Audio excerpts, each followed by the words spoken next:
Hey everyone, I just want to start off by saying today's video is sponsored by EA, so thank you to them for supporting the channel. Bang. Bang. What does artillery sound like? Heads up, dropping the pain.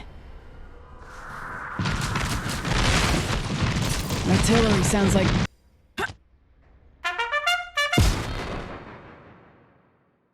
You know what time it is, baby. It's that time of the season again for the weapons tier list. I kept you waiting this time round, didn't I?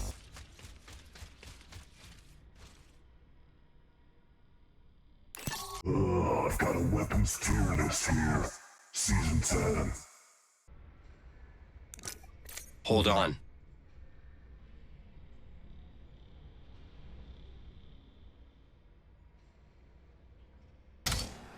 Shut it down. You know how it goes by now, guys. I'll be ranking the weapons in Apex Season 10, worst to best, F tier to S tier. Subscribe to the channel if you're new around here, or if you haven't already. I mean, please. Or else next season, I'll be making a tier list rather than a tier list. Yeah, but seriously. But before we get into the F tier, of course, I have to start off with the special Gremlin tier. And of course, this season around, it's got to be the L-Star in the Gremlin tier. I mean, come on. Tell me another gun that people love to run triple stacking in arenas with just 3 L-Stars. That's all arenas is. Arenas mode? No, does not exist. L-Star mode exists. Obviously, it's the same for Battle Royale 2. It's incredibly strong, but in BR, you do have to scavenge around a bit to get that ammo first and those attachments, but I mean, let's be honest, you won't be needing those. The only thing you'll be needing is a new pair of eyeballs, because, let's be honest, this thing is brighter than CS Tactical pre-nerf. I mean, seriously, I can't see. I haven't been able to see for weeks. Please, help me. For the F tier this season round, I've gone with the P2020. I mean, yeah, there's not a gun that I would rather have less than the P2020. I think it's the bottom of all of the weapons I would go for. I would pick up anything else over this gun. And I mean, it's probably in one of its best states it's been in. I mean, apart from when it had hammer points, of course. Hammer points was the saving grace of this gun, but they buffed it a little bit after they removed hammer points, and you can just about make it work if you really try, but you're going to pick up any other gun instead of a P2020, so yeah, F tier for me. For the D tier now, I've gone with the Bocek bow. Do you ever see anyone using this thing?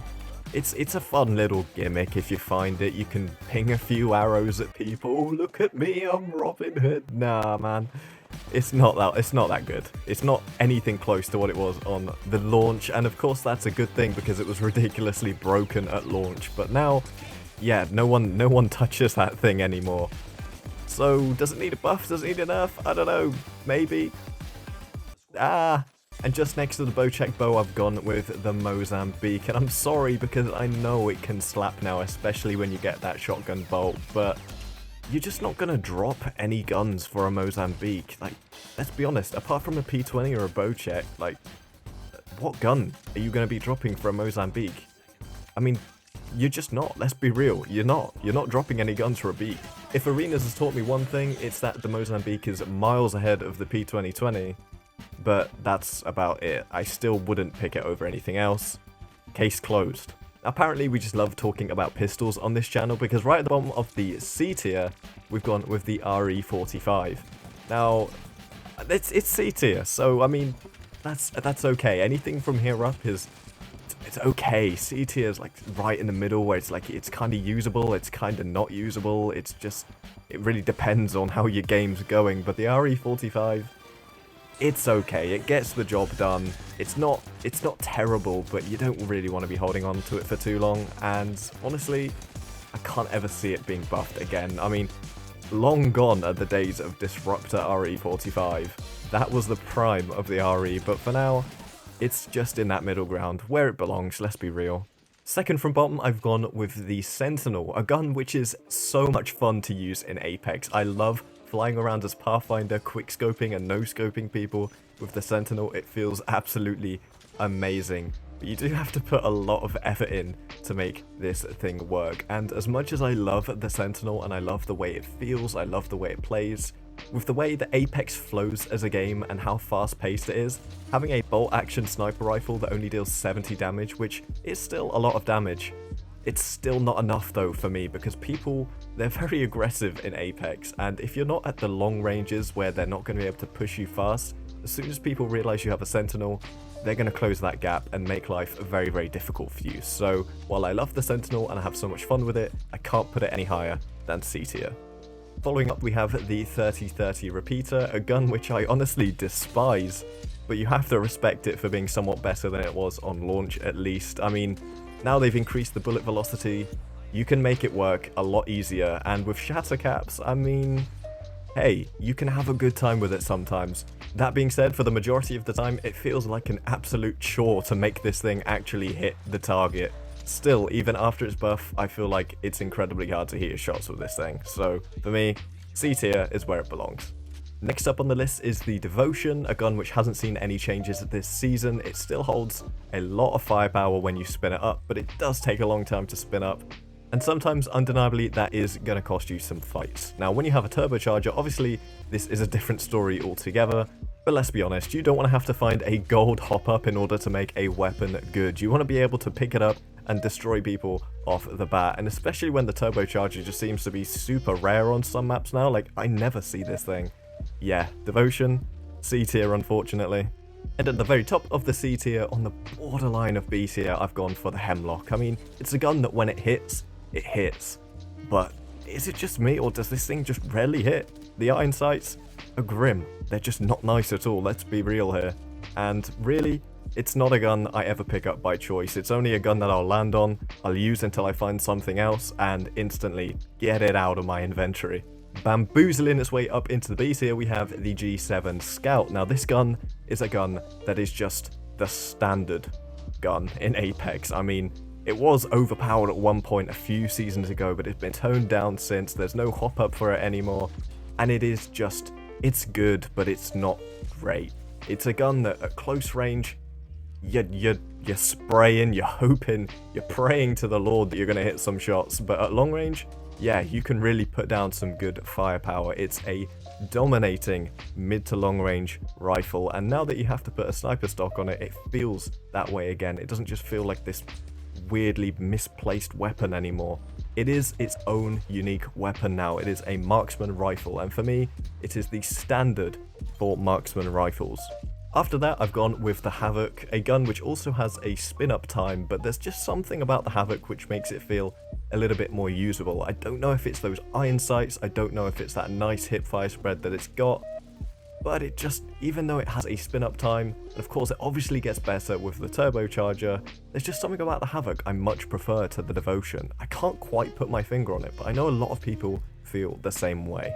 And for the top of B tier, I've gone with the newest gun to come to Apex Legends, the Rampage Lmg. Now, I'm going to spend a little bit more time talking about this gun because obviously it's the latest addition to the game, and we've had some time now to really make our assessments of this weapon. And let's be real, at first a lot of people were calling it overpowered. Before they'd even played the season, they saw those damage numbers and they were scared.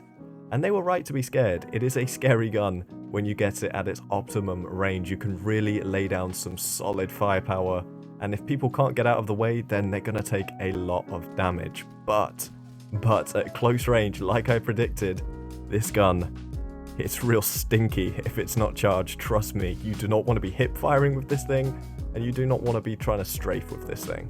While in my opinion the Rampage does fall flat on its face at close range, at medium to long range, you're going to be able to put in some serious work. I mean, you can throw a 3 times, a 2 to 4, whatever you want on this thing, you're not going to feel any resemblance of recoil, so it's super easy to hit your shots from long range. And obviously the Rampage also has the alternate fire mode when you charge it up with a thermite grenade, making it shoot a lot faster, so you can actually make use of it in those close range engagements. And honestly, when you do that, you are going to be frying kids. This thing is ridiculous. The reason I put the Rampage at the top of B tier and not higher is because in my books, it's a gun which I find myself picking up sometimes and just wishing I had not picked it up because it's just not working for me at all. Sometimes it just feels like I'm shooting thin air with this thing, but then alternatively there are times where I pick it up and I'm just decimating the entire lobby. Like, no one can get out of the way of my insanely strong LMG. So I can't put it into A tier because those guns are just guns that every time I pick them up, they're going to do well for me, but it is very, very good. So at the top of B tier, I've gone for the Rampage.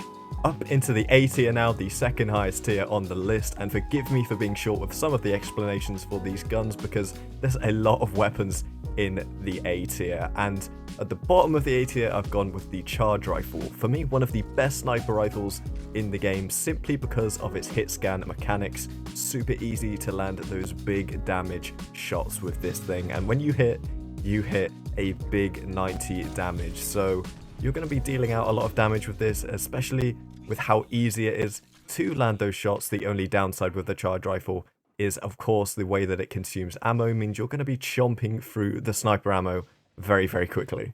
And whilst we're on the topic of sniper rifles, the Longbow is the next one up. It is the best sniper rifle in Season 10, in my opinion. You can deal so much damage with the Longbow. Now they've buffed it so that it does 60 damage per shot. It has a nice fire rate now, and when you land those headshots, you're going to feel it.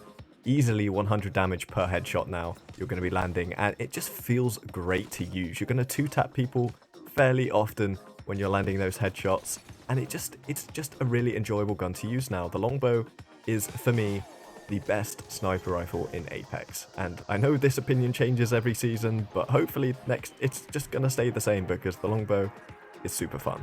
Returning from the care package is the Prowler Smg, which is next up on the list. This would have been S tier if it was pre-nerf, but obviously mid-season they nerfed the Prowler because it was just too oppressive. It really was. They knocked those damage numbers down by 1, and it has made a big difference. You're seeing less Prowlers out and about in the arena now, and honestly, I'm pretty happy about that because it was pretty sucky when you got 2-bursted by a Prowler.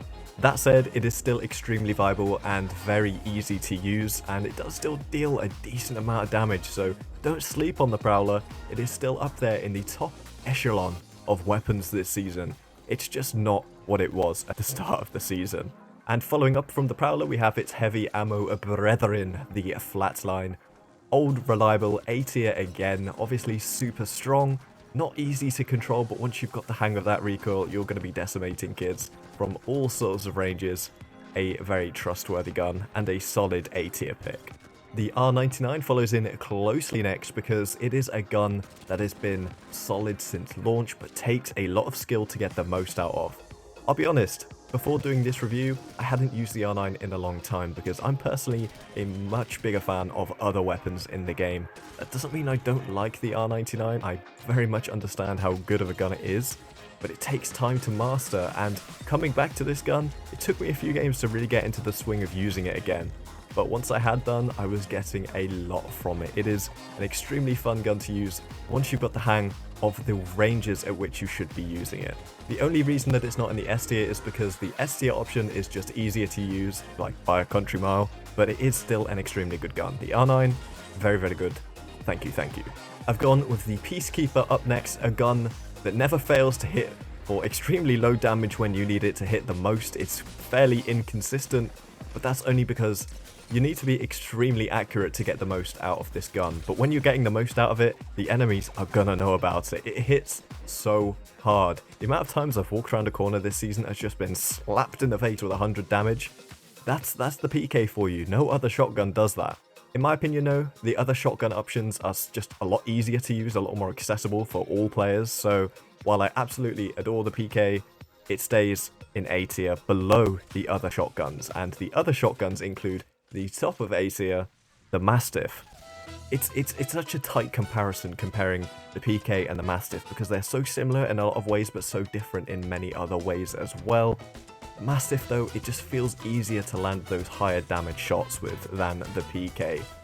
Obviously it doesn't have the choke on the Mastiff, so that's a downside, but for me, I prefer ease of access. I want to be able to pick up the Mastiff and know I'm reliably going to be hitting my enemies for a decent chunk of damage, and I feel like I get that more often with the Mastiff than I do with the PK. It's a tight one, but the Mastiff is at the top of A tier. And finally, we've made it to the promised lands. The S tier, as always, is rounded off at the bottom with the Wingman, a gun which I've come to absolutely love in the past few weeks. I've been picking it up in every single game that I see it, and practicing because I promised myself I would understand the hype around this gun. And finally I seem to have mastered it. I'm hitting so many more shots with this gun recently, and I understand why good players stick with it. When you learn the wingman to the extent at which people can learn the wingman, you're going to be dealing insane amounts of damage every single game. The wingman can do it from long range, close range, mid range.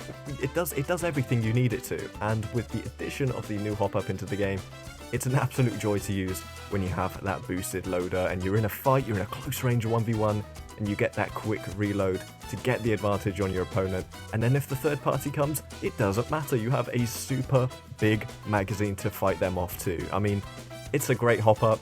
It's a great gun. S tier wingman. I love you. Yes. Following in the footsteps of its Apex Legends legendary weaponary brother, if that makes any sort of sense whatsoever. The Volt SMG is the superior SMG in Apex Legends, and it has been for a long time. Let's be real now. We all know by now that the Volt SMG has practically no recoil, can deal insane amounts of damage with every single clip, especially when you've got that purple mag on there, and can be even used at medium to long range. I say long range with a big pinch of salt because you won't catch me using it at long range, but medium range with a bruiser, entirely doable. There's only one gun that you'd rather have at close range, and for me, that's the next one up in the tier list. The EVA 8 shotgun, despite its nerf, remains the best shotgun in Apex Legends by a country mile. You probably get killed by this gun on the daily. It's probably the first gun you die to every single day, but it's also a gun that when you land on it, you know you're in for a good time, and those enemies are about to get absolutely destroyed because it's so easy to hose down your enemies with big pumps that deal 60 plus damage every time. It's just a joy to use this gun, especially when you've got that purple bolt. Now I know they nerfed the fire rate of the EVA because it was extreme in Season 9, but even now, it's still super fast, it's still super strong. They haven't changed much else about it, so if somehow you live under a rock and you don't know this already, you've got to use the EVA 8 as your most reliable backup weapon in Season 10. And as you all know by now, the best gun in Apex Legends is the R301 Carbine, or as I just like to call it, the Carbine. It's just so reliable. Long range, medium range, close range, it does it all. When you learn that hipfire spread pattern, ooh, you're going to be lasering kids with the hipfire, trust me. It took me a while to learn that one myself, but oh boy, was it worth it, trust me. This is a gun that I pick up all the time. It's a damage getter, you know, you're going to be farming damage with this gun so super easily. It goes along with a shotgun, it goes along with a wingman, a sniper, you can make it work in any loadout. But most importantly, the R301 is just so much fun to use. It feels great lasering kids with this gun. One clipping people, chef's kiss. It's a great experience. I love this weapon. I love Apex Legends. That has been your weapons tier list for Season 10, guys. I hope you do enjoy. Make sure to like the video and subscribe to the channel for more regular Apex Legends content from myself. But until next time, it's been your boy Ashton. I'll see you in the next one. Take it easy and goodbye.